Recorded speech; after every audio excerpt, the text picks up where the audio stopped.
Good morning, meteorologist Bob McCaffrey with a tropical update for Thursday, July 28, 2011.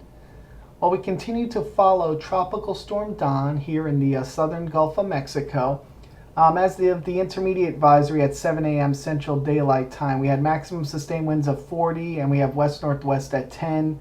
Minimum central pressure is 1,000 millibars. The hurricane hunters are in this system currently, and as for the 11 a.m. advisory or 10 a.m. Central Daylight Time advisory, we should get a read on what they found inside this storm. Don didn't change much last night. Still a small storm, still rather weak, although I'll show you in a minute here in the satellite view. It looks like it's starting to try to get a little better organized this morning. The official track, National Hurricane Center, they have moved the cone a little farther south. A lot of the models have come into a little, a little better agreement of somewhere south of Corpus Christi landfall. I remember I told you yesterday, really, we're going to have to really see where that center goes. The center was kind of darting all around last night.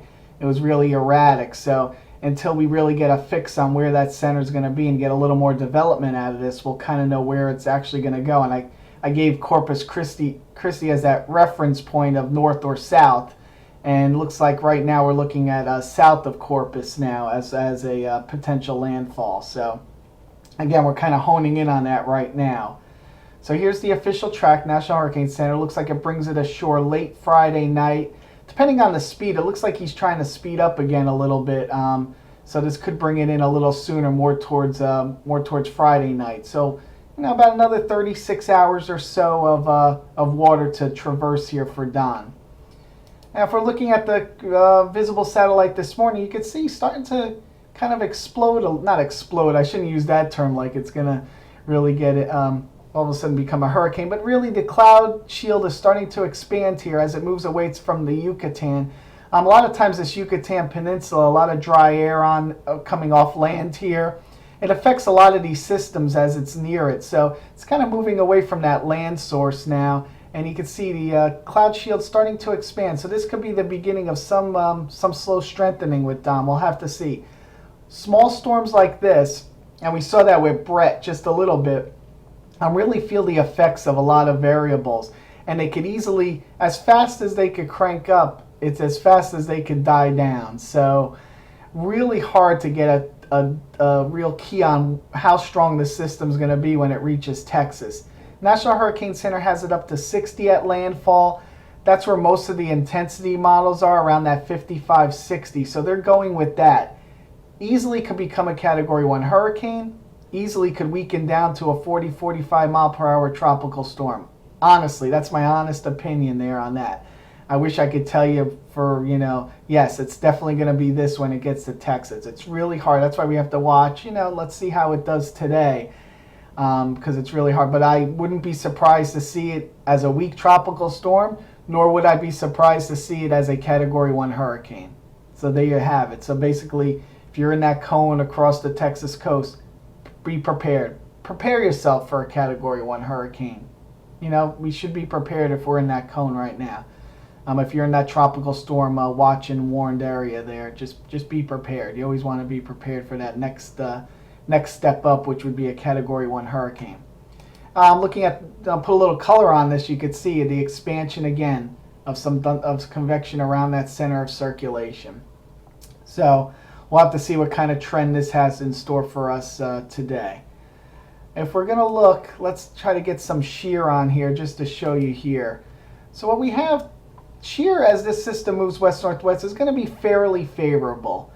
We're going to have to watch to see if some of this shear from our high pressure system off to our north and northeast here impinges on this system. It was doing a little bit of that last night, a little bit of this northerly shear, but right now we're right around that 10 knot range, which is good. And this should follow this upper low's moving off to the west, so this should follow this pretty much favorable shear all the way to the coast. Again, we're going to have to watch this squeeze play up to the north to see if that high builds in a little more quicker and could really knock it down.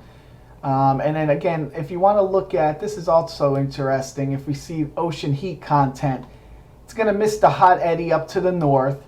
So it's really, the track is going to stay pretty reasonable heat content. You can see it's a little less around the Yucatan, and that's another reason probably why thunderstorms really didn't blow up between the land mass and the heat content. But it's a pretty reasonable so everything is systems go for this storm to slowly strengthen. The only thing is really the dry air is still a little bit of a factor here. If I could show you that in a minute here. This is a pretty interesting look here at the dry air. If I could find it, of course I won't now, right? But anyway, there is definitely a little more drier air here in the western Gulf of Mexico still, and this could definitely pose a problem here. I didn't want that dry air. I had another look at dry air here, but I can't find it right now. But anyway, so that's really showing you what we have in store for this system as it moves off to the west-northwest here.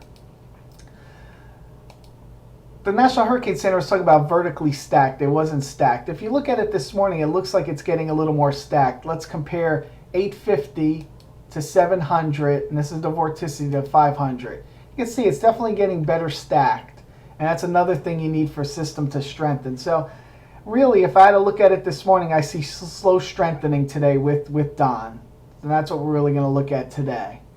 Where Don's going, pretty much it's going to be steered by this high pressure system across the south, so to the north and northeast of it, and there's the avenue where it's going to be going. I think if Don gets a little stronger, it might try to inch a little farther north up the coast. If it stays kind of where it's at, I could see that path right, probably south of Corpus Christi. So that's where we're really going to be looking at where Don goes. And again, if you're in that area, be prepared today. All right, so let's look at some models here. This is from the Weather Underground, and you could see still the spread is a little better today. We have a pretty big group of UK Met, NOGAPS, GFS, HWRF, all kind of in this area just south, near Corpus Christi or just to the south. GFDL's been an outlier. Just kind of have to just ignore that one for now, I believe. But again, both the HWRF and GFDL do not really have a weak system all the way to the coast. Really no big intensity with any of these models at all. If we want to look, just to look at the ensemble models, this is the GFS ensembles, and you can see they're all kind of pointing to that area just south of Corpus Christi for landfall. And again, as a weak system as well.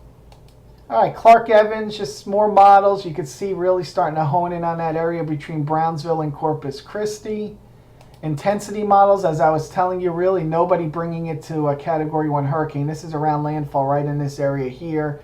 And you can see, around that 50 to 55 knot range. And that's where the official National Hurricane Center forecast is going right now. Again, I'd be on either side of that. I could see as weak as a 40, 45 mile per hour storm or even a Category 1 hurricane. You really, with a small system like this, you have to be prepared for all of that. And just kind of looking at Texas here, where I think landfall would occur. I was talking about either north or south of Corpus. Really right now, you'd probably be looking right into this area right in here. If we want to zoom in a little closer, here's Port Mansfield right down here. There's Brownsville. So probably somewhere in this area I'll be looking at landfall currently. Again, it could sneak up to the Corpus Christi area. We're not out of that realm yet, especially if it gets a little stronger. So we could, sneak it up into here. It's still that possibility. So that's if you're living in this area, that's where we really want to focus right now on landfall. And again, let's hope this just stays pretty weak. Even a nice strong tropical storm, this area needs a lot of rain, and rainfall would definitely be welcome in this area, no doubt. Just looking ahead, we always want to look ahead.